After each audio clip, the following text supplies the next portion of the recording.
Abavubuka 10 bakwatiddwa mu kikwekweto ekikoleddwa poliisi y'e Katwe mu Kampala ng'ekulembeddwamu adduumira ebikwekweto Julius Bwaivu.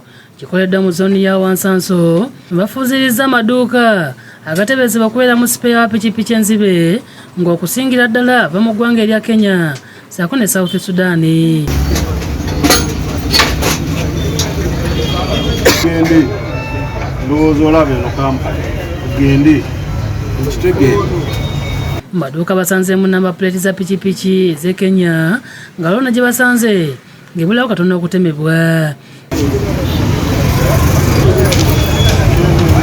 Embeera eno esanjalaza emirimu mu kitundu olw'abantu abavudde ku bye bakola ne badda mu kutunula bakira sipeya agibwayo era ng'abavubuka 10 basiddwa kabangali.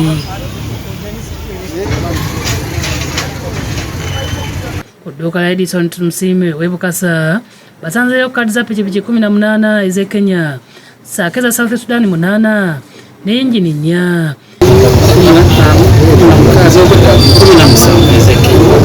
Yewozezaako kyokka nga byonna kubadde kuwada awadako.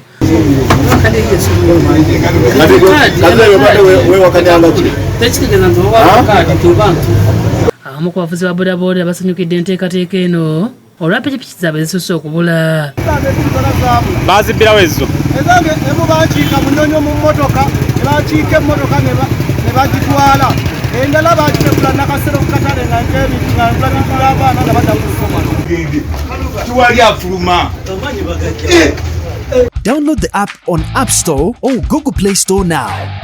Vision Digital Experience, the future of media.